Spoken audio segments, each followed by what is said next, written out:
Nós vamos ver um monte de coisas, um monte de informações, primeiros conversos, primeira casa comercial onde chega o primeiro pacote de literatura ao Brasil.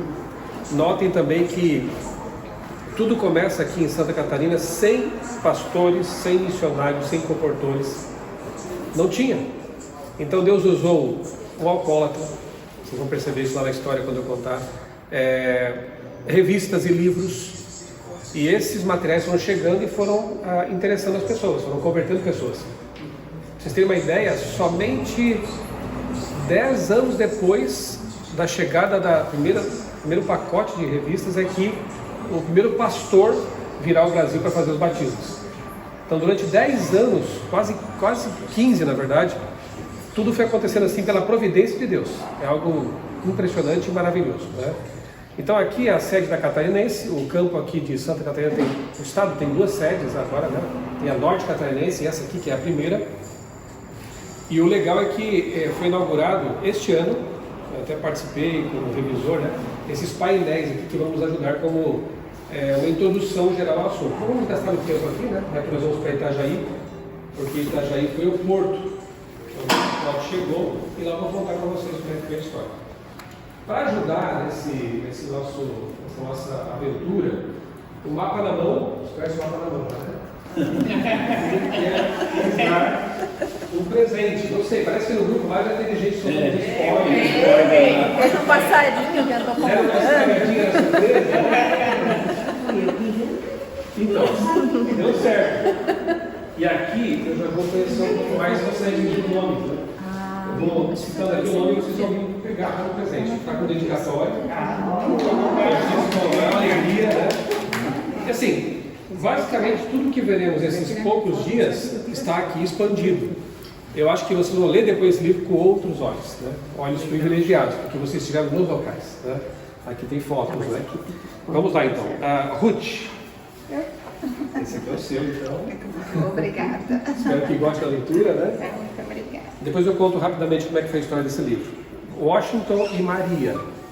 Esse é de vocês. Espero que gostem, né?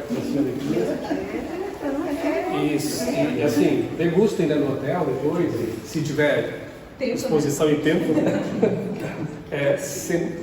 Senilvia. Esse é o Eu que inventei. Então, É que eu queria um livro. Foi o passarinho. Nosso passarinho não recebeu. Deu? Passarinho Senilvia. Mas já estava no esquema, né? Não, quem não arrisca, né? Cláudia. Cláudia. Depois a gente entrega. Mas ela está aí, né? Hilda. Ô, Senilvia. Hilda. Aqui? Eu Esse é sou o seu? muito. Tá aqui. É que tá pegando ao contrário, né? A luz tá. que Obrigada. Mas dá pra registrar. Mas vai ter muita foto pelo caminho aí, né? Dulce. Doutora Dulce. Esse é o seu.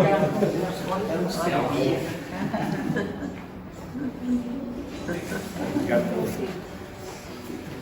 Então, a Dulce eu já conhecia. Os outros eu vou conhecendo com o tempo. Paulo. Eu queria ganhar um livro. Deu tudo certo. Deu tudo certo. É porque Boa leitura.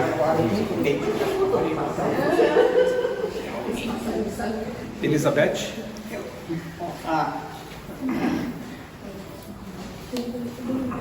Obrigada. Você gosta da leitura.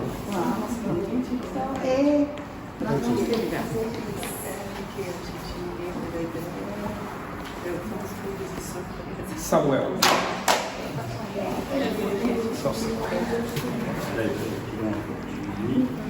Deixa eu já fazer.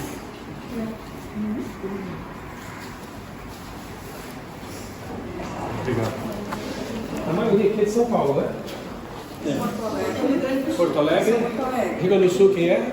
Eu, Senilvia. Senilvia. Aquária. Temos de Curitiba também. Muito bom. Wagner e Janine. Opa. Aí está o seu. Também tive direito. Não ia ficar sem, né? Obrigada. Que beleza. E Ana Maria? Sou eu. Pois é, depois eu tenho umas perguntas. Vai ter muito, né? Tá? Não chegou a tirar foto, ela disse, não deu tempo, foi muito rápido. Obrigada, eu que agradeço. Cláudia. Ficou no solzinho. Vamos entregar. Depois a gente entrega. Nem tá fazendo frio, né? Michel, só permite uma foto, porque ninguém tirou de nós.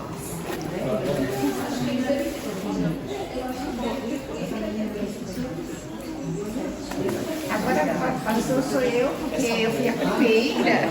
Não é pra Ok. Deixa eu aproveitar também para apresentar aqui a minha família, né? Minha esposa Débora está ali filmando, minha filha Marcela, meu filho Micael, a mais velha estuda em Itajaí, não está conosco hoje, estará conosco na sexta e sábado, né? E minha mãe, Enedina, que já reclamou da barba aqui, mas eu falei, eu quero ficar que nem os pioneiros. Já coisa mais cenográfica, né? A boina aqui de italiano, de português, sei lá, né? E também a barba de pioneiro. Mas depois a gente resolve isso, né? Eu quero ler um texto aqui na Bíblia. Nós vamos fazer aqui uma reflexão rápida. Depois ver aqui os painéis, como uma espécie de resumo do que veremos em detalhes durante a expedição. Uma oração e depois partiremos. Temos estrada pela frente, né? O texto que, inclusive, me motivou a escrever o livro, Hebreus 13, verso 7, diz assim, ó: lembrem-se dos seus primeiros líderes espirituais, os quais pregaram a palavra de Deus a vocês, e considerando atentamente o fim da vida deles, imitem a fé que eles tiveram. Bonito, né? O que nós estamos fazendo aqui nessa nossa expedição aqui é atendendo ao conselho de Paulo mesmo, né? Lembrem-se dos seus primeiros líderes espirituais, imitem a fé que tinham e considerem até a forma como eles morreram, né? Nós veremos que mesmo já descansando há mais de 100 e tantos anos, os pioneiros ainda falam em termos, né? Por meio da vida, do legado e de coisas que eles deixaram, que eu não vou falar agora, tem muita surpresa ao longo do caminho para vocês, né? O livro A Chegada do Adventista ao Brasil, inicialmente foi o meu TCC de jornalismo. Eu estudei aqui nesse estado, na Federal de Santa Catarina. Aí no último ano, você sabe disso, a gente tem que fazer o TCC, né, o trabalho de conclusão de curso. Eu era recém-convertido ainda, tinha sido batizado fazia 4 anos, lá em Criciúma, que é mais no sul aqui, né, de onde elas vieram, né? E eu pensei, eu não quero só fazer um trabalho de conclusão de curso para ter o meu canudo, me formar e está tudo certo. Eu quero contribuir para a igreja também, né? Honrar o nome de Deus. E aí surgiu a ideia, por que não escrever um livro, reportagem, sobre a chegada do Adventista no Brasil? Não havia, né? A CPB, onde eu trabalho, eu sou editor na Casa Publicadora Brasileira há 24 anos, tem vários livros de pioneiros, né? José Amador dos Reis, tem um livro lá do Dennert, de quem mais? Vários, né? Pastor Streitor, né? Tinha o livro dele também, o livrinho do pastor Marski, Geraldo Marski, né? Mas não havia um livro que agrupasse tudo, a história toda, né? Pelo menos os primórdios, né? Meu livro ele tem um recorte assim de 1880 até 1915, mais ou menos, quando o NASP se estabelece em São Paulo como CAB na época, né? Colégio Adventista Brasileiro, né? Então eu fiz esse recorte. Louvado seja Deus, tirei nota 10 lá no curso de comunicação. Os professores na época conheciam mais a história da igreja do que muitos adventistas, né? Porque eu tive que fazer a defesa do assunto e tal. E aí quando eu fui para a CPB, ofereci o material, eles se interessaram, foi publicada a primeira edição, que não é essa. Não sei se alguém lembra, né? Era uma de bolso, menor. Era preto com vermelho, né? Um navio na capa. Lembro, assim, eu acho que eu tenho o primeiro. Esse já é relíquia, né? Aí 3 anos atrás, a divisão sul-americana pediu para atualizar o livro. Eu com maior alegria fiz isso, né? Só que daí já com mais de 20 anos de pesquisas adicionais, viagens, né? Na época eu era estudante e não tinha recursos para viajar para onde eu fui nesses 20 anos, né? Então eu conheci lá na Europa a primeira igreja adventista da Europa, onde o pastor John Andrews pregou, onde Ellen White esteve na inauguração da igreja, né? Eu tive lá uma igreja de madeira, no púlpito ali, algo assim bem bonito de se ver. Tive na primeira igreja na Argentina. Você sabe que a obra adventista começou no nosso continente, na Argentina, né? Lá em Crespo Campo, perto da UAP, da nossa universidade. Também é uma viagem muito legal e assim, não vou contar. Talvez eu lembre alguma coisa aqui para vocês, mas assim, a história da chegada do adventismo no continente, a partir da Argentina, é algo maravilhoso. Assim, lindo demais, né? Quem sabe a gente conte alguma coisa. E depois, aqui no Brasil, né, com esse começo maravilhoso. Quando eu vou às igrejas, eu pergunto, alguém conhece aqui, já ouviu falar de Ellen White? Todo mundo levanta a mão, né? Alguém já ouviu falar de Tiago White? Vários levantam a mão. John Andrews, José Bates, muita gente conhece. Mas quando eu começo a perguntar, por exemplo, e eu pus lá no grupo para vocês, né? No videozinho, né? Pesquisou? Parabéns, né? já veio preparado. Frank Westphal, quem foi? Quase ninguém nas igrejas levanta a mão, né? Aí eu vou piorando, né? Roldrecht Graf. Sim. Parabéns. Mas pouquíssimos, né? E se eu piorar um pouco mais, John Lipke, John Ben, Frederick Spies, né? O pessoal às vezes fala Spies, mas é alemão, não esqueça, é Spies. Você quer falar Spies, né? Stein, né? Guilherme Stein, quem foi? José Amador dos Reis. Sim. Então assim, são nomes que infelizmente estão sendo esquecidos e fazem parte da nossa história e não devem nada para a história norte-americana, porque a nossa aqui também é linda, é maravilhosa. E eu espero que esse grupo aqui sejam os que vão disseminar, ajudar a disseminar essa história bonita, né? E eu espero que esse livro seja uma bênção para vocês. Eu quero ler só um parágrafo, abra na página 93, por favor. 93, eu vou ler aqui para vocês. Uma das declarações que me emocionam toda vez que eu leio. Por quê? E aqui eu vou resumir tudo, porque depois eu vou contar em detalhes, né? Por exemplo, o primeiro presidente da Associação Catarinense foi o pastor Valdemar Ehlers, certo? Praticamente todos os que vieram para cá nos primórdios eram alemães, geralmente radicados nos Estados Unidos, como foi o caso do Frank Westphal, que na verdade era Franz Westphal, aí morou nos Estados Unidos, virou Frank, veio para cá, virou Francisco, né? Francisco Westphal. A maioria eram alemães, iam para os Estados Unidos estudar teologia e vinham para cá como missionários, sem saber se voltariam, porque malária, né? Doenças, vida muito dura, muito complicada, né? Vários morreram aqui, alguns morreram bem jovens. José Amador dos Reis morreu com 40 e poucos anos, fazendo batismos lá nos Pampas, rios gelados, né? Sábado eu espero sobreviver a um batismo. É isso, deu um spoiler aqui, né? Teremos um batismo em Gaspar Alto, no riacho onde foi feito o batismo de Guilherme de Belos. Eles estão colocando tábuas para represar o rio como faziam as semelhantes. E a gente vai presenciar isso lá, tá bom? Se Deus quiser. Então, Valdemar Ehlers, primeiro presidente da Catarinense, ele veio para cá, trabalhou como missionário, foi o presidente dessa associação aqui, Paraná Santa Catarina, no site do Lustre. Então, voltou para os Estados Unidos porque ficou doente, mas quis vir de volta para morrer, está enterrado em Jaraguá do Sul. Então era assim, esses homens e mulheres eram feitos desse tipo de material, né? Pessoas corajosas, de fé, de compromisso, né? E a gente quer resgatar isso também, precisamos de gente assim hoje também. E esse parágrafo que eu vou ler aqui foi escrito por Mary Westphal. Quem foi? A esposa do Frank Westphal. O pastor Westphal ficou no Brasil por meses, mandou cartas e cartas, e ela também mandou cartas, nenhuma chegou para nenhum deles, porque os correios naquele tempo, né, precários. Quando o pastor Westphal volta para a Argentina, depois de meses trabalhando no Brasil, batizando, dando estudo bíblico, pregando, né, ele encontra a esposa, os 2 filhos, mas onde estava a bebezinha de colo? Tinha falecido. E a esposa tinha mandado várias cartas dizendo: querido, a nossa filha está doente, ela está piorando, querido, a nossa filha faleceu. E não sabia. Aí quando volta para casa, ele recebe essa notícia. Aí você pensa, deve ter se revoltado com Deus, né? Porque vem trabalhar, fazer a missão, e quando volta nem pode ver a filhinha, né? A esposa deve estar revoltada com Deus, né? Querem ver o que ela escreveu sobre isso? Não só sobre isso, sobre tudo, né? aqui no último parágrafo da página 93. Longas viagens foram feitas em assentos de madeira. Dormíamos em camas duras, pois naqueles dias poucas pessoas possuíam colchões de mola, que já era um luxo, né? Em alguns lugares havia muitos mosquitos e pulgas. Aqueles foram dias de bênçãos espirituais, e não existe arrependimento pelo sacrifício que fizemos.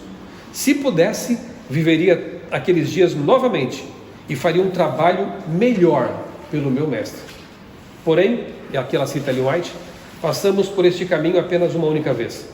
Portanto, vamos ser fiéis enquanto os dias ainda estão se esvaindo. Para mim é impossível ler palavras como essa e não me emocionar, né? De uma pessoa que sofreu tanto a ausência do esposo, a perda da filha, as lutas, e dizer, se eu pudesse voltar atrás, o que eu faria? Eu faria mais pelo meu Deus. Então, ao longo desses dias que estaremos juntos, tenham em mente que estaremos rememorando histórias de pessoas como Mary Westphal, como Frank Westphal, como esses pioneiros que não tinham esses confortos que nós temos, mas fizeram tanto para Deus. Eles tinham tão pouco, fizeram muito. Nós temos tanto. E o que vamos fazer? Né? Que Deus nos inspire, nos dê o mesmo espírito, né? a mesma motivação que moveu esses bravos pioneiros, para que nós possamos terminar o que eles começaram. Tá bom? Eu vou fazer uma oração enquanto estamos aqui nesse grupo, né? Aqui nesse momento tão gostoso, e depois passaremos rapidamente pelos painéis, para a gente pegar a estrada na trilha dos pioneiros. Tá? Vamos orar? Pai querido, muito obrigado, Senhor, por esse momento tão especial. Obrigado por estarmos aqui juntos, com o mesmo espírito, com a mesma motivação, com vontade de conhecer a história para terminar a história. Que nós possamos, Senhor, ser enchidos com o mesmo espírito que motivou esses homens e mulheres do passado. E que nós possamos, com a coragem deles e com os recursos que temos hoje, terminar o trabalho que eles começaram. Continua, Pai, abençoando esta associação catarinense, histórica, para que ela cumpra a sua missão aqui neste estado, e as demais associações, uniões, divisões no mundo, para que a obra seja completada o quanto antes, e em breve possamos conhecer, na ressurreição, essas pessoas sobre as quais vamos falar e pelas quais seremos inspirados durante esses dias. Pedimos a Tua bênção sobre essa expedição, a primeira, que tudo seja para a Tua honra e Tua glória, que Tu nos dês saúde e disposição para que nós possamos completar essa nossa expedição tão bem quanto estamos começando. Amém. Nós oramos e Te agradecemos por tudo em nome de Jesus. Amém. Amém. Dali vem os raios da mensagem que se espalhou pelo mundo. Por que começou com colônia de alemães? Eu vou explicar isso também, tá? Ao longo das nossas conversas aqui, porque tem um motivo, né? Aí vindo para cá, nós temos o casarão comercial. Nós veremos esse casarão lá em Brusque, né? Esse casarão, ele é emblemático, essencial, porque era um casarão comercial que funcionava como correio, local de trocas, de conversas, comércio e tudo mais. O pacote de literatura que chegou em Itajaí, para onde vamos daqui a pouco, ele vai para esse casarão, porque estava endereçado para uma pessoa que morava na vila de Brusque, uma colônia de alemães, tá? Não é a mais antiga foi de São Leopoldo, 1824, mas Santa Catarina tem a maior população alemã até hoje no Brasil, né? Porque muitos alemães vieram para esse estado e se estabeleceram lá no Vale do Itajaí, para onde nós vamos. E esse era um casarão que pertencia ao Sr. Hort. A história da viagem dele para o Brasil eu vou contar lá, que é uma coisa impressionante, tá? A família Hort é uma família pioneira, tem um tronco que é de luteranos e um tronco de adventistas, né? Davi Hort, aquela foto ali, era o proprietário, veio da Alemanha, nunca se tornou adventista, mas o filho dele, o Adolf, George Heinrich Adolf Hort, mas para ficar mais fácil a gente vai chamar de Adolfo Hort, né? Era o filho dele, tinha 9 aninhos na época que o pacote chegou. Tem uma história muito linda também, mas eu vou contar lá, no local. E ali do lado está a revista, a própria revista, né? Stimme der Wahrheit, quer dizer, a voz da verdade, né? Sim. Que foi a primeira literatura a chegar ao Brasil, que encantou os alemães, porque eles não tinham o que ler aqui na língua deles, né? Então, assim, foi uma coisa do coração, né? Nossa, uma revista na nossa língua, né? E o que Deus usou para mostrar a mensagem adventista para eles. Indo para lá, então, nós temos ali 1890, é quando o Guilherme Belz, está na fotinho lá com a esposa Johanna Belz, ok? Lá no cantinho, né? Ele lendo essa revista, aquele livro ali do Uriah Smith, este aqui, que é o Daniel und die Offenbarung. Daniel e a Revelação. Tem um tradutor aqui, vai ajudar muito, né? Traduzido ficou como Estudo sobre Daniel e Apocalipse, de Uriah Smith, aquele pioneiro americano. Traduzido para o alemão, veio para o Brasil.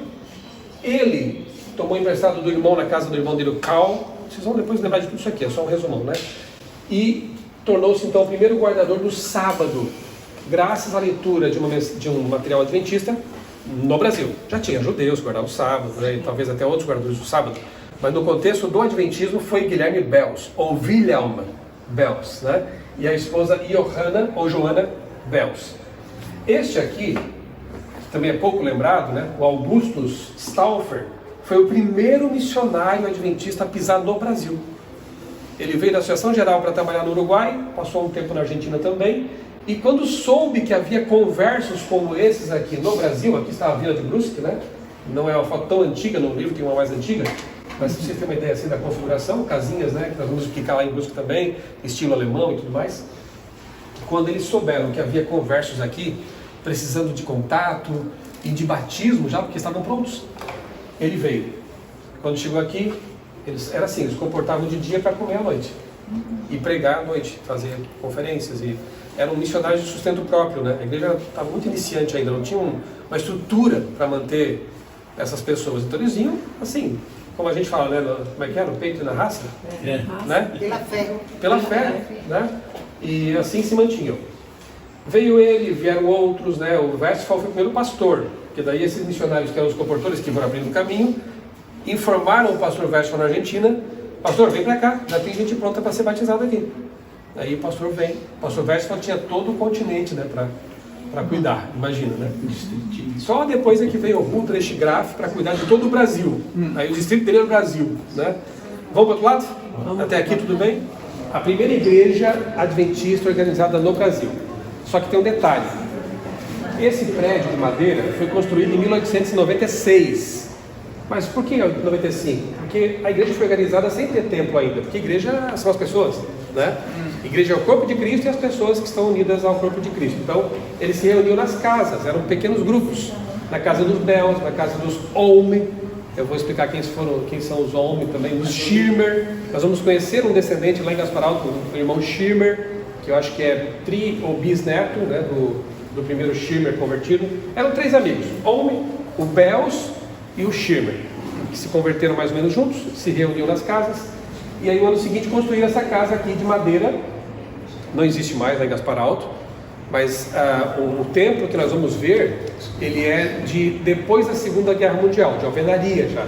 Mas o piso da igrejinha em que nós vamos ter nosso culto no sábado, que vai ser uma bênção, é original, com as tábuas originais. E o púlpito da igrejinha que está lá é o original, é onde o Belz pregou e pastores, né, pioneiros pregaram, enfim. Se tivéssemos tempo, eu identificaria vários aqui para vocês, tá? Aqui está o Belz, o Adolf Hort, tá? O Adolf Hort nas fotos é fácil, ele tem uma orelhinha meio, né? Então você vê nos pioneiros lá, a fotinha com a orelhinha. Aliás, ficou na descendência. Tá vendo aqui a orelhinha? É o Adolfo, tá? Tá em todas, é um líder assim, muito atuante, muito vibrante, né? Nós temos aqui pastores importantes também sentados por aqui. Então, aqui está o Spies, não vai dar tempo de ver tudo. Aqui atrás, olha que visão linda que eles tinham. A Schule, a escola. A escolinha. Os pioneiros, eles fundavam uma igreja, estabeleciam uma escola para as crianças da igreja. Já pensavam na educação. Um detalhe aqui para vocês, né? Por que será que durante muitos anos a maior parte da liderança da igreja no Brasil eram ou gaúchos, ou catarinenses, ou paranaenses? Por causa dessa visão. Hoje, claro, já mesclou, né, bastante, temos UNASP, escolas em todos os lugares, mas nos primórdios aqui no Sul, a visão de educação para formar missionários. Então, tinha igreja, já tinha escolinha. E dali saíam os líderes para a igreja, que iam servir o Brasil todo, né? O Francisco Westphal, filho do Guilherme Francisco Bels, filho do Guilherme Bels, foi comportor, pastor credenciado, missionário, comportou até na Bahia. Eles montavam no jumento e iam pelo litoral aí, comportando, pregando, né? Era assim, né? Então essa visão aqui é linda. Nós vamos ir lá em Gaspar Alto, se o tempo colaborar, uma casa, não pertence a um adventista, ele comprou essa casa, que foi feita com materiais, não dessa aqui, mas tinha uma outra escola, que era a escola missionária, né? Com 2 pavimentos, eles moravam lá, os estudantes, e eram formados como missionários. Parte da estrutura foi usada para fazer uma casa que pertence a um senhor lá, agora que nós vamos, se der tudo certo, no sábado, ver a casa ali, certo? Então, em 1896, essa igrejinha foi construída, por muitos anos ela serviu ali como casa de culto, até que após a Segunda Guerra Mundial foi feita uma de alvenaria no mesmo local. Esse é o pastor Frank Westphal, certo? Ou Franz, né? Que veio ao Brasil para fazer os primeiros batismos lá em Piracicaba, São Paulo. Eu vou dizer por que foi lá primeiro. Stein, em algum momento eu falo isso. Depois Brusque, o segundo batismo no Brasil, e Gaspar Alto, o terceiro batismo no Brasil. No terceiro foi batizado o Guilherme Bels, o Olme, o Schirmer e outros mais. Uma outra curiosidade do Bels é que, não sei se é descendente desse, mas nós tivemos em Curitiba um pastor chamado Cláudio Bels. Sim, faleceu recentemente. Faleceu e foi o primeiro desbravador do Brasil. Isso. Neto do Guilherme. Guilherme Bels é bisneto. Guilherme Bels teve como filho o Francisco, né? Um dos filhos, Francisco Bels. Francisco teve Rodolfo Bels, talvez alguns lembram. Pastor, escritor, né? Escritor, escreveu aquele livro Quando Tudo Falha. Isso. Gatos porque a casa tem até hoje Quando Tudo Falha. Rodolfo Bels foi presidente de União. Sim. Grande líder. Cláudio era filho do Rodolfo, então ele era bisneto do Guilherme Bels. O pastor Cláudio, de fato, foi o primeiro a trazer o uniforme dos bravadores para o Brasil. Na época, Rio de Janeiro, ele até foi criticado, assim, o que é isso, pastor? Roupa militar? Os bravadores. Ele foi o pastor que fez o casamento dos meus pais. Olha só. Depois me lembra, em algum momento aí, que sabe dentro da van, vou contar uma experiência pessoal que eu tive com ele. Sim, coisa linda, pastorzão, assim, sabe? Homens de Deus. Tive uma experiência com o Marsky também, assim, que eu preciso contar para vocês em algum momento. Sim, É tanta coisa que eu posso esquecer. Então, alguém vai lembrar para mim, ó. Me conta, pastor, aquilo do Marsky e do Bels. Aí eu vou lembrar, tá? Aqui não dá tempo. Aí a coisa vai se desenvolvendo. Ó, isso aqui que é a casa, é o colégio superior, cujas madeiras e partes formam a casa que está lá hoje, em Gaspar Alto, tá? Mas era a escola superior que formava missionários. Aqui trabalhou Guilherme Stein Jr., foi o primeiro diretor de escola, primeiro professor, primeiro tudo, primeiro editor, né? Tinha que fazer tudo, né? No meu livro eu chamo de pioneiro multifuncional. Aqui o CAB, ó, que é hoje o UNASP São Paulo, né? Aqui é o Léo Halliwell, aí já é uma outra expedição, quem sabe um dia para o norte, né? É outra história. Arauto Verdade, primeira publicação em língua portuguesa no Brasil, certo? Aí a coisa começou a deslanchar porque eles tinham agora material em português para pregar o evangelho. Até então só tinha alemão e alguma coisa em inglês. Aqui, irmã, os gaúchos, né? Taquari, Sim. Colégio Taquari, onde funcionou a CPB por um tempo também, em 1904, né? Minha avó. A sua avó estudou aqui? Pronto, tá aí, ó, Taquari. Para cá, aí a sede atual da Associação Catarinense. E aqui, olha que painel bonito. Aquela igrejinha rendeu tudo isso. Essas fotos são as atuais congregações adventistas nesta associação, neste campo, tá? Associações e instituições, como o IAESC, que é o internato, e também o CATRI, né? Então, as igrejas e as instituições. A de Criciúma eu não localizei, mas é a minha igreja de origem, né? Onde eu fui batizado. Tá por aí também. E ali, ó, a maior foto é de Gaspar Alto, né? Aqui, que é o templo que nós vamos ver sábado. O museuzinho do lado tem as primeiras bacias das primeiras Santa Ceia, feita lá em Brusque, né? Então aqui é um local muito... E o legal é que não cresceu. Gaspar Alto permaneceu um local do mesmo jeitinho de 100 e poucos anos atrás. Então estar lá é como voltar no tempo. Nós teremos um sábado assim maravilhoso, porque é como voltar realmente no tempo, né?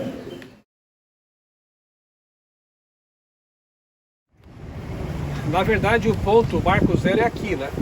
Porto Itajaí. Porque o que acontece lá em Brusque, para onde vamos depois? Um jovem, cujo sobrenome era Borchardt, não sabemos o nome nem para onde foi, só sabemos pela tradição oral, e eu entrevistei vários pioneiros, assim, descendentes de pioneiros, e essa história é bem conhecida, né? Esse rapaz, Borchardt, que era também um alemão, migrante, acabou se envolvendo numa briga ali em Brusque, na vila de Brusque, que era uma colônia alemã, como eu já falei. E aparentemente, e eu começo o livro com essa história, né? Ele matou o oponente. O rapaz ficou lá estirado no chão e sem reação. E o Borchardt ficou com medo de alguém, a família, vingar, né? O jovem lá, ou a polícia prendê-lo, né? Já tinha ali os xerifes naquela época, né? Então ele resolve fugir de Brusque.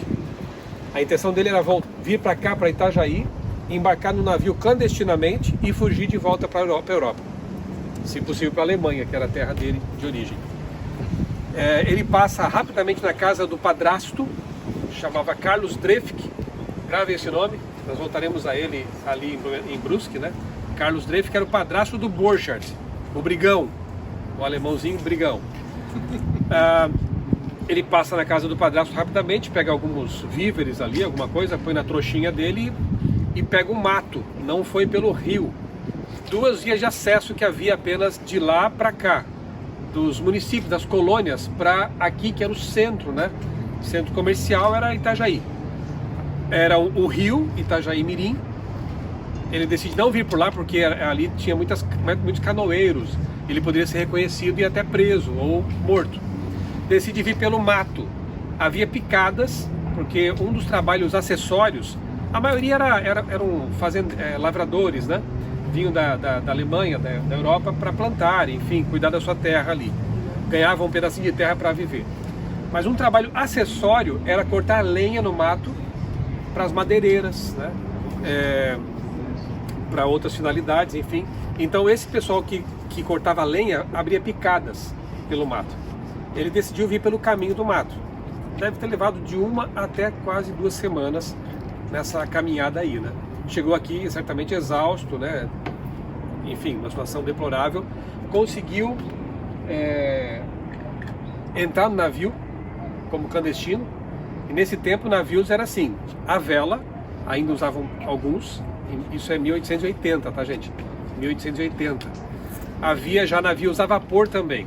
Os navios a vela levavam até 3 meses para chegar da Europa até aqui. Lá em Brusque eu vou contar alguns detalhes de uma dessas viagens. Numa delas veio o Davi Hort, dono do casarão lá de Brusque. Nessas viagens sempre morriam pessoas, né? Os cadáveres eram jogados ao mar, né? Muita gente chegava aqui doente, a comida ia estragando. Se fosse a vela, tivesse uma calmaria, podiam ficar dias ali no oceano sem saber né, como seguir viagem, sem ventos, né? Foi o caso dessa viagem que trouxe o Davi Hort. Passaram 1 semana parados. A água ganhava uma garrafinha por dia e começava a ficar estragada, gosto ruim. Então era bem complicado mesmo, né? Pessoas morriam nessa trajetória, nesse trajeto, e era comum isso, né? Bem, o Borchardt embarca então num desses navios e nós entendemos que foi numa das... Claro, aí o capitão descobriu o rapaz ali, aí não tinha o que fazer mais com ele, né? Vai jogar ao mar, né? Aí trabalhavam ali para pagar, lavando convés, para pagar a passagem. Possivelmente numa das escalas, e nós cremos que foi na Inglaterra, porque ali já era um ponto de, importante, né? Um entroncamento de várias rotas, e havia missionários adventistas lá na Inglaterra, em Londres, no porto de Londres, porque dali eles mandavam literatura, pregavam, né? Faziam contatos, enfim. Diz a história que 2 desses missionários, quando souberam que o Borchardt vinha do Brasil, pensaram, opa, oportunidade missionária. Pensem que tudo eles viam missão, em tudo viam missão, né? Aí abordaram o Borchardt, ele ficou meio preocupado, eram senhores bem vestidos, né, com suas malinhas, né? Assim, será que a polícia me achou aqui em Londres? Não, eles se identificaram, nós somos missionários adventistas e queremos saber se você, que vem do Brasil, conhece alguém ali que teria interesse em receber literatura de graça adventista. Ele pensou no padrasto, que era luterano. A maioria aqui eram luteranos ou católicos, né? Lá para Brusque, Blumenau e etc., a maioria absoluta eram luteranos. E depois eu vou dizer porque que isso também favoreceu o alastramento da mensagem adventista, né? Foi favorável, protestantes, né? Carlos Drefk, ele lembrou do padrasto e disse, olha, meu padrasto luterano gosta dessas coisas assim de religião, de Bíblia, né? Eu posso lhes fornecer o endereço dele. E dito e feito, ele entregou o endereço do padrasto Carlos Drefk. Depois de algumas semanas, meses na verdade, chega um pacote aqui nesse porto, com o selo de Battle Creek, Michigan, Estados Unidos. Vinha da Review and Herald. Conhece essa editora? Né? Nossa primeira editora adventista no mundo aí, né? Ficava lá em Battle Creek inicialmente. Com o nome de Carlos Drefk como destinatário, Vila de Brusque. Esse pacote é colocado numa canoa, que aí era o trajeto restante, né? Saía do barco aqui a vapor ou a vela. Os canoeiros pegavam essas mercadorias, essas encomendas e ferramentas que vinham também de fora, tecidos. Alguém falava pouco ali, né? Que para casar o noivado demorava um pouco, porque algumas pessoas que tinham mais poder aquisitivo compravam tecidos da Europa, né? Para fazer o vestido de noiva, né? Que depois virava mosquiteiro e outras coisas mais, né? Tudo era bem aproveitado. Então essas canoas levavam essas mercadorias para Brusque. Podia levar até uma semana também essa viagem. Pensa aí, você chega exausto de uma viagem de 3 meses no navio à vela. Quando chega aqui, você não chegou ainda. Se você está indo para Brusque, por exemplo, né? Você embarca, aluga uma canoa e leva mais uma semana rio acima, né? Se houvesse uma cheia, tinha que esperar no porto, porque eles não iam também assim com o rio meio agitado, né? Então tinha que ter condições favoráveis. Esse pacote chega até Brusque, é levado para um certo casarão que vocês já viram a foto, né? Está aqui no livro, nós veremos pessoalmente lá, o casarão do Davi Hort. E ali o pessoal então chama o Carlos Drefk. Senhor Drefk, tem um pacote para você aqui, mas eu não encomendei nada, não sabia de nada, né? Mas é seu, tá aqui o seu nome, Carlos, não tem outro Carlos Drefk aqui na região. Aí ele chega no casarão lá, vê aquele pacote, fica um pouco desconfiado, mas havia ali, segundo a tradição oral, umas 10 pessoas. Lembram que eu falei que os casarões comerciais, as mercearias, eram centro de tudo, de informações, de fofoca, era o jornal, né, da época, era ponto de troca de coisas, enfim, era meio tudo ali.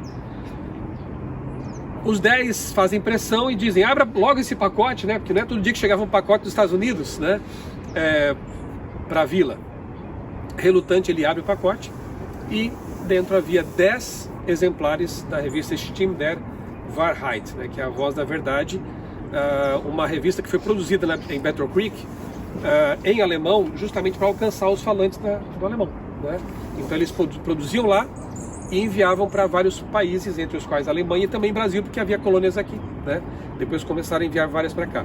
Essa revista durou poucos anos, depois foi trocada por um nome que eu não sei pronunciar em alemão, Christliche Hausfreund, não sei se é assim. Christliche Hausfreund Obrigado. É isso mesmo.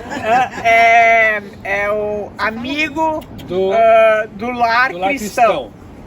Amigo do lar cristão, né? Seria algo como Hausfreund, né? Amigo do lar. Tem coisas parecidas, né? Sim. House, friend, casa, e por aí vai. Friend, Né? Stein, Freund. Stone, né? Tem o pastor Geraldo Marski, de saudosa memória. Sim. Toda vez que eu visitava, ele falava: e aí, Borges, você já aprendeu alemão? Eu falei: pastor, eu estou estudando inglês. Não, mas o inglês é um dialeto do alemão. Você tem que estudar alemão, você é catarinense. Ele estimulou bastante, mas até hoje eu não aprendi muito bem. Ainda bem que nós temos uma tradutora conosco nessa expedição. Então a Stimme foi a primeira publicação adventista no Brasil, né? Então a mensagem começa a se alastrar desse jeito. Bem, o Drefk recebe por algum tempo essas publicações, mas depois, preocupado, vai que manda a conta um dia, né? Ele cancelou. Ele mandou uma carta para a Review e disse: não quero mais receber no meu nome. E o povo ficou triste, porque estavam gostando já de receber essas revistas, né? Vinha da língua materna deles, tinha um apego emocional. Não havia muito material publicado, né, na língua deles aqui nessa época. Entra em cena então um professor polonês chamado Sikiewicz. Tá tudo aqui. Ele diz: pode mandar para mim então que eu receba esse material. Por pouco tempo ele recebeu, depois também desistiu disso, cancelou. De novo o povo ficou triste. E aí o terceiro personagem, que é uma figura interessante, é um rapaz chamado Friedrich Dressler. Era filho de um pastor alemão. Ele era alcoólatra, o rapaz, e acho que mandaram para o Brasil para ver se resolvia a vida dele, né? Vai embora. Filho de pastor. Filho de pastor luterano lá, né? O Friedrich Dressler. Ele viu uma oportunidade nisso. Qual foi a esperteza do rapaz? Eu recebo, vou à venda com esse material e troco por cachaça. Cachaça. Foi o que ele começou a fazer, né? Ele recebia então as revistas, mandaram livros também. Ele ia até os vendeiros e trocava por cachaça. Qual o interesse dos vendeiros, dos comerciantes? Papel para embrulhar mercadoria. Era barato trocar por cachaça, papel de boa qualidade, não tinha na época. Eles arrancavam as páginas das revistas e embrulhavam sabão, tempero e outras coisas. Deus é impressionante, né? O que Deus faz quando os recursos são escassos, né? Eu brinco dizendo que o primeiro comportor foi um bêbado. Foi o Dressler, né? Mas a história, o detalhe bonito é que o Dressler também, tudo indica que ele foi beneficiado pela literatura que ele espalhou, ele também se converteu. Não temos mais detalhes, mas tem um detalhe interessante na história. Quando o pastor Frank Westphal vem para fazer os batismos, o Dressler serviu de guia para ele em alguns lugares. E teve uma ocasião em que ele foi levar o pastor Westphal para abordar um senhor que era dono de um alambique. E esse senhor ofereceu cachaça para o pastor disse, não, muito obrigado, né? E deu os motivos por que ele não bebia. E quando ele foi oferecer para o Dressler, que ele já conhecia, né? Você quer, né? Não, muito obrigado, eu também não bebo mais. Gente, assim, a gente crê que o Dressler, ele tenha sido alcançado pela mensagem que ele ajudou a espalhar também, né? Detalhe, essa mercadoria que era embrulhada com as revistas, né? Quer dizer, os colonos iam comprar sabão, digamos assim, e voltavam para casa levando o quê? A mensagem adventista, né? Eles chegavam em casa, mas peraí, tem algo aqui em alemão. Desembrulhavam, desamassavam e começavam ali as matérias, né? Que falavam do sábado, da volta de Jesus, de estilo de vida saudável, e pessoas foram se convertendo desse jeito. Acreditam? Foi assim, né? Isso é 1880 para frente. O primeiro missionário a pisar no Brasil, isso foi em 1893, 13 anos de trabalho missionário sem missionários, sem pastores, sem qualquer ser humano que pudesse fazer a obra. Literatura. Por que eu sou apaixonado pela obra de publicações? Né? Ainda hoje, livro missionário, né? Deixei um lá naquela casinha agora há pouco, né? Eu não sei quem vai pegar aquele livro em algum momento, em algum dia, mas eu oro para que seja a pessoa que precisa daquilo. E um dia no céu eu vou ver o resultado. Porque esse livro vai embora, vai para algum lugar, vai para alguém que está precisando. E assim foi. Guilherme Bels, cuja história vamos conhecer em Brusque depois, foi o primeiro converso dessa forma. Ele compra lá a mercadoria com pacote embrulhado ali com revista adventista, né? E encontra um livro na casa do irmão, o Carl Bels, e toma esse livro emprestado, lê e passa a guardar o sábado. Isso em 1890. 5 anos depois é que o pastor Frank Westphal vem para batizá-los.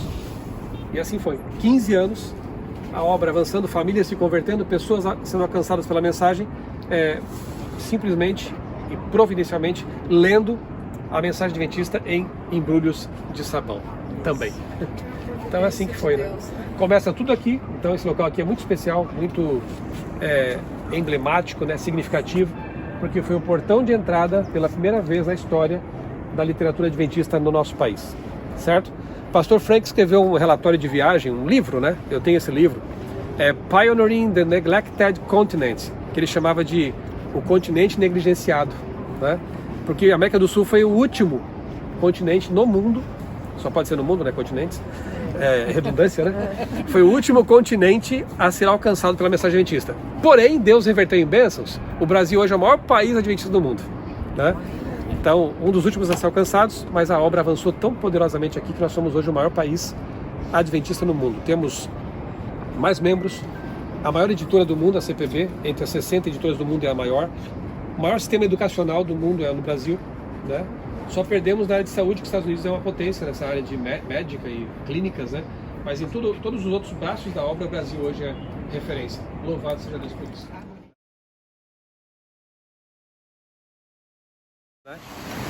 Esse casarão aqui,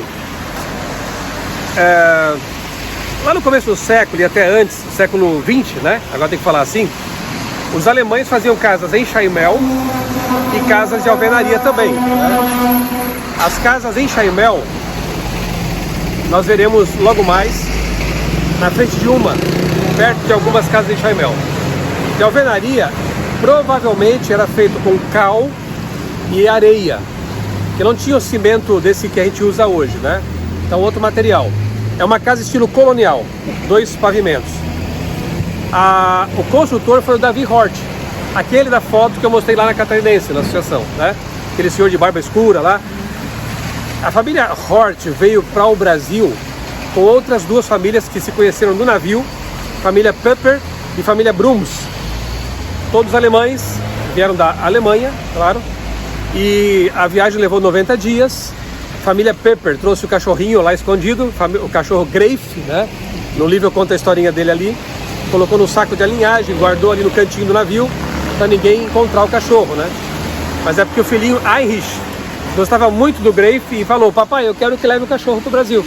E o pai trouxe o cachorrinho, né? Família Pepper, que era amiga dos Hort. Chegando aqui, ali, né, ao porto de Itajaí, eles levaram mais uma semana ainda. As mulheres vieram no barco, canoas, e os homens foram a cavalo pela mata. Chegaram aqui em 2 dias. Imagina o desespero de esperar mais 6 dias sem celular até que as mulheres e as crianças chegassem aqui, né? Aqui é o bairro São Joaquim, por isso o casarão também é conhecido como Casarão São Joaquim, né? Ou Casarão Hort para nós, porque pertenceu ao Davi Hort. O Davi construiu essa casa entre 1875 e 80. 1880 aconteceu uma enchente terrível aqui em Brusque, como nunca mais houve. O rio subiu 17 metros.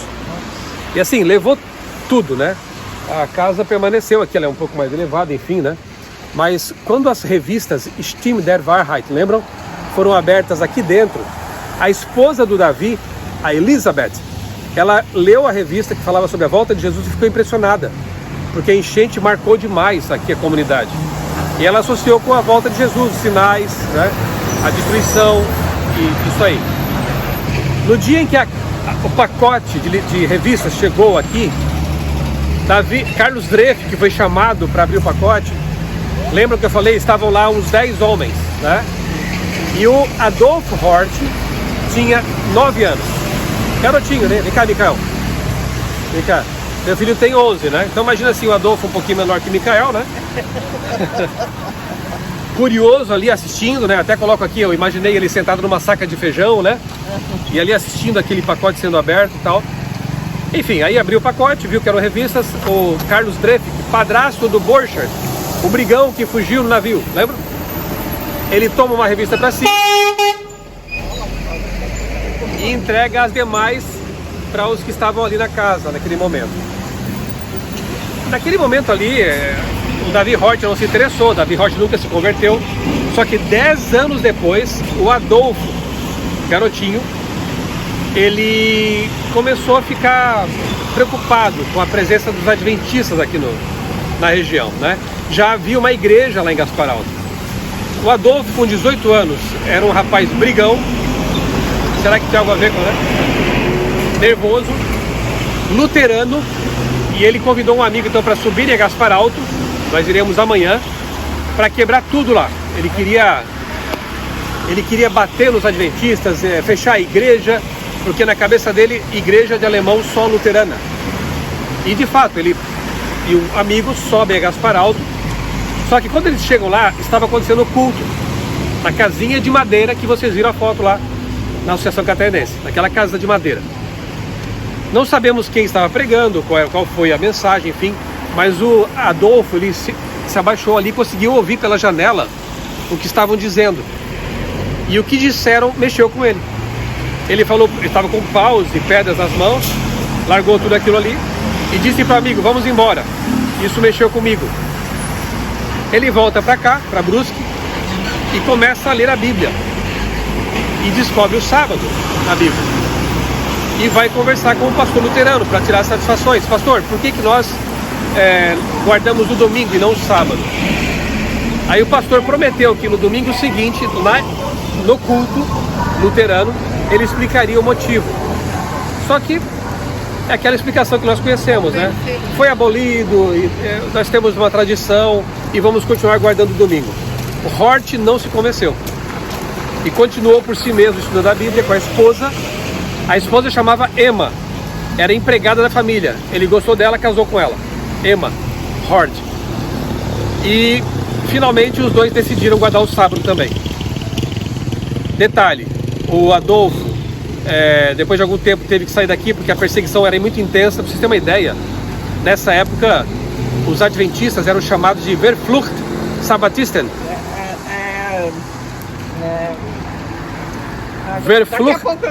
Verflucht Sabbatisten, sabatistas amaldiçoados, desgraçados. Eu só avisei um pouco, né? Sabatistas amaldiçoados, eram xingados, né? O Adolfo ia fazer o pôr do sol em casa, jogavam pedra na casa dele, ovo podre, né? E ele decidiu mudar para Blumenau por causa disso, e nós vamos conversar um pouco sobre isso lá. Eu dediquei um capítulo ao Adolfo Hort, que eu acho a história dele maravilhosa. Por quê? Porque de alguém que queria destruir a igreja, ele se torna um construtor de igrejas. Ele construiu a igreja de Jaraguá, de Corupá, né? Tornou-se um homem manso, bondoso. Ele aprendeu tratamentos naturais e ajudava as pessoas. Então, assim, é uma conversão maravilhosa, né? E eu trato ele como aquele que queria destruir, passou a ser o construtor de igrejas. Então, o casarão Hort aqui, que eu sonho que um dia, e sonhar podemos e orar podemos também. Essa expedição é uma oração atendida, é um sonho realizado. Eu sonho que um dia essa casa se torne um museu histórico nacional do Adventismo no Brasil. Quem sabe um dia, né? Então ela é de 1880, ok? 122 anos, né?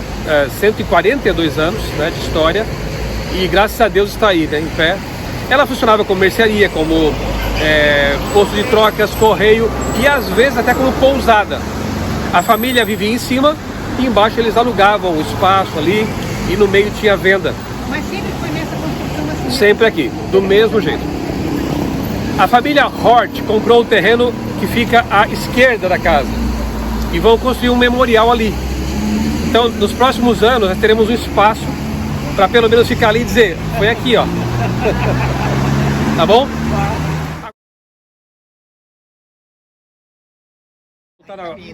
Vamos voltar a alguns pontos assim para a gente juntar as peças, né? Então, 1880, o pacote chega àquele casarão, endereçado a Carlos Drefk, porque o filho adotivo dele, né, o Borchardt, deu o endereço dele. O pacote foi aberto, a literatura foi chegando, em nome do Drefk, depois ele desiste, aí o Chikividovski, o professor polonês, assume, também para, aí o Dressler, que era aquele rapaz alcoólatra, assume para si o compromisso de receber a literatura, revistas, livros, e nesse meio tempo, isso assim, 15 anos, até chegar o primeiro pastor, né? Pessoas foram se convertendo, foram aceitando a mensagem, passaram a guardar o sábado, não comiam mais alimentos impuros, criam na volta de Jesus. Como eu disse lá, em 1880, quando o casarão foi inaugurado, houve uma enchente muito devastadora aqui nessa região. Esse rio aqui, que é o Itajaimirim, ele subiu 17 metros. Isso está registrado nos jornais da época, né? Até hoje nunca houve uma enchente tão devastadora como aquela lá, de 1880. E ajuda pra gente a ser um marcador histórico pra gente, porque o Adolfo Hort, ele contou para o pastor Streitorst, que o entrevistou em 1920, eu acho. Ele contou, olha, eu me lembro muito bem, porque eu tinha 9 anos quando a enchente devastou aquela região. Então, fechou. 9 anos, 1880. Né? Aí, em 93, atendendo aos muitos pedidos de pessoas que moravam aqui, enviavam cartas para a igreja nos Estados Unidos, né, para Battle Creek, enviaram um missionário, que foi o Augustus Stauffer. Lá no painel eu mostrei a fotinho dele, não sei se vocês lembram, né? Era um jovem, de barba preta, assim, um homem de Deus, um missionário incansável, comportava para sobreviver, como eu disse, né? E foi ele quem esteve por aqui, por essa região toda, comportando, visitando pessoas, sítios, casas, e de vez em quando ele se deparava com alguém que dizia, nós já guardamos o sábado, nós já conhecemos essa mensagem. O Stauffer, então, comunica um outro nome que eu vou citar para vocês, mas está no livro aqui também, que é o Thurston, que vivia no Rio de Janeiro. Ele cuidava de um entreposto ali de literatura para atender os colportores. Thurston era cunhado do pastor Westphal, que então trabalhava na Argentina, no primeiro campo aqui na América do Sul, né? O Thurston disse assim: olha, venha para cá porque há pessoas precisando de batismo aqui, de visitas, de atendimento, né?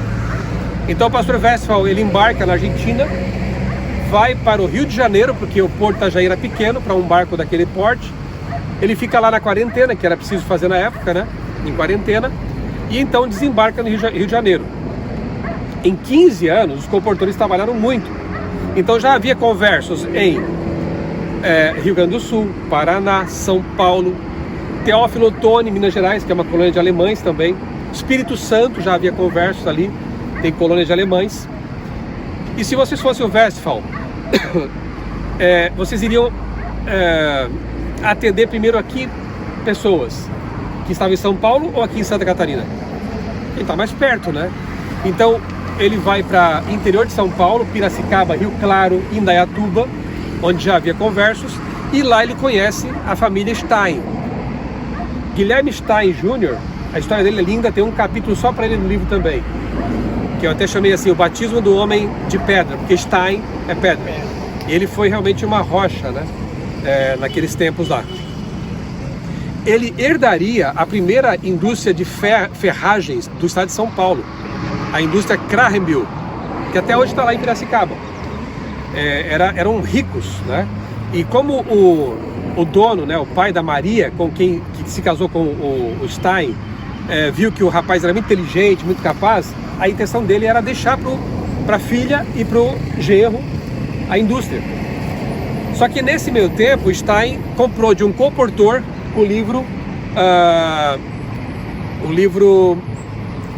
deixa eu lembrar do nome em alemão, Kampf, Der Grossen Kampf, o grande conflito. Aqui está muito bom. Der Grosse Kampf. E ele leu o Grande Conflito em alemão, que nós vamos entregar ano que vem aos milhões, né? Sim. Então imagina essa obra continuando sendo feita, né? Ele leu o livro e se converteu. O Stein, né?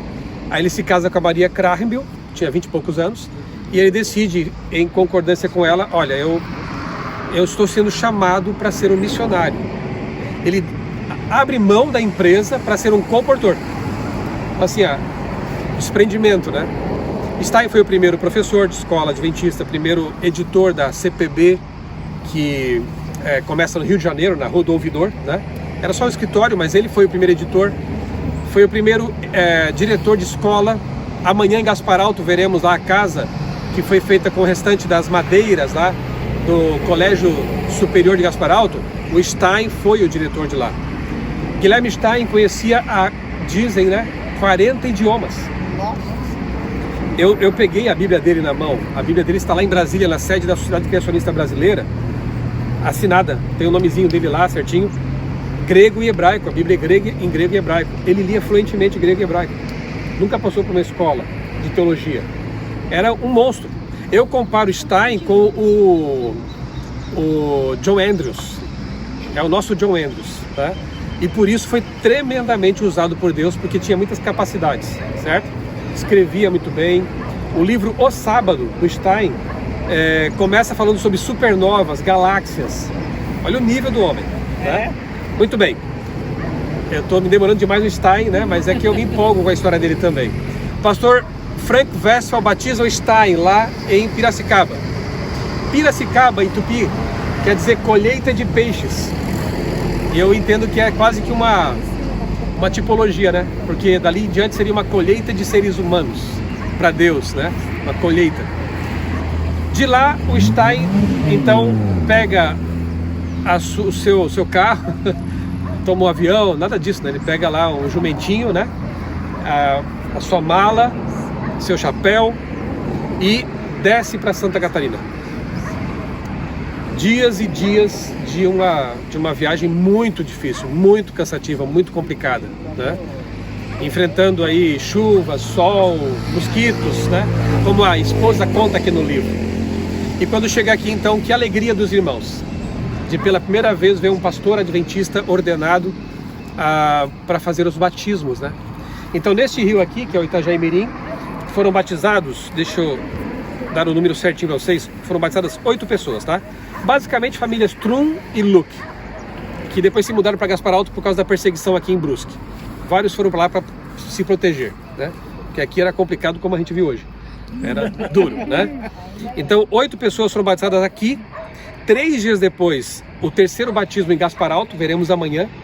E vocês vão ver ao vivo um batismo lá amanhã, se a gente não congelar, viu?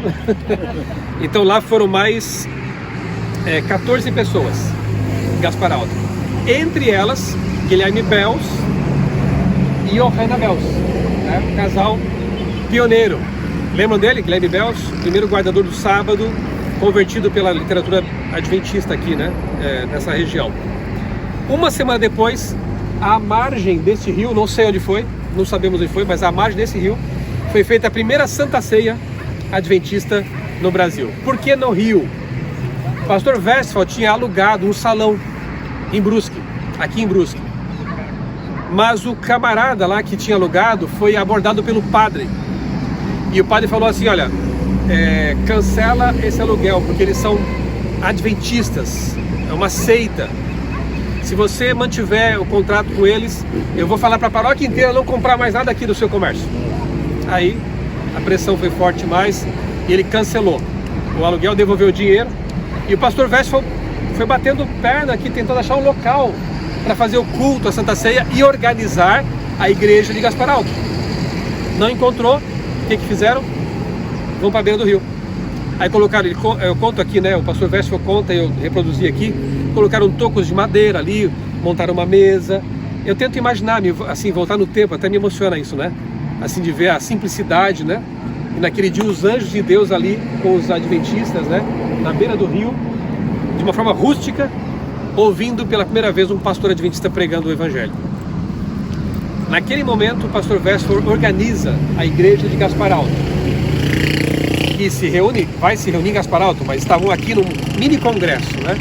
Ele organiza a igreja, o irmão Bels, Guilherme, foi colocado ali, eleito como diácono, e o amigão dele, o August Olme, foi eleito o primeiro ancião da igreja de Gaspar Alto.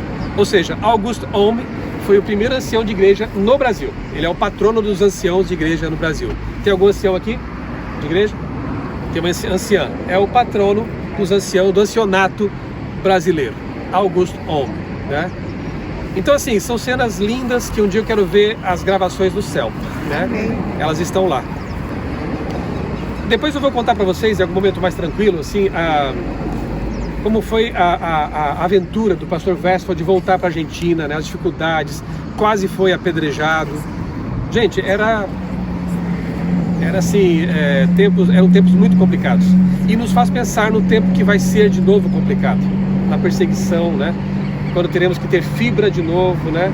Coragem e avançar até o fim, terminando o que eles começaram, como eu já falei, certo? Então Itajaí Mirim, palco do segundo batismo adventista no Brasil. Primeiro Piracicaba, segundo aqui, terceiro no Ribeirão de Gaspar Alto. Ok? Alguma pergunta? Pastor, a literatura que nós recebíamos aqui eram vinham dos Estados Unidos. Dos Estados Unidos. Eles publicavam em alemão lá nos Estados Unidos, em Battle Creek. Ali ficava a gráfica da Review and Herald, né? Deixa eu ver se esqueci alguma coisa. Acho que é isso, né? Basicamente isso. No Espírito Santo, a minha bisavó recebeu um compostor, ela era muito católica. Por exemplo, a minha mamãe hoje tem 98 anos e tem o nome de Luzia pela Santa Luzia. Então esses comportores que iam, sabe, a cavalo, e abordou minha bisavó. Eu sou a 4ª geração. Bonito.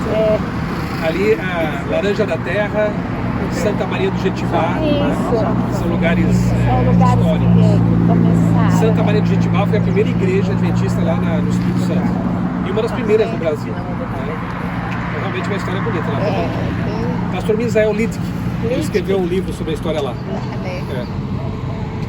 Então foi Sorocaba o primeiro batismo. Piracicaba. Piracicaba. Primeiro, do Guilherme Stein. A cena é assim, ó. O rio O rio, assim, tipo esse aqui, né? É maior, né? No Rio Piracicaba. No Rio... Aí o que acontece? O Stauffer segurou o paletó do pastor, que é um rio caudaloso, assim, né? O Piracicaba é grande, né? Piracicaba. Então, Aí o Stauffer segurou numa árvore, né? Então imagina assim, o Stauffer segurando a árvore, segura o paletó do pastor Westphal e o pastor Westphal batiza o Stein. nossa, é uma Quase corrida. que perde o primeiro batizado. Então foi assim a cena. Essa foi a cena do batismo do Stein, ali. Ainda, correteza, né? O Stein fez a primeira tradução do livro Caminho a Cristo para o português. Ele leu em inglês e achou que está muito mal traduzido. Aí ele foi lá e fez de novo a tradução. Né? Não, era incrível, né?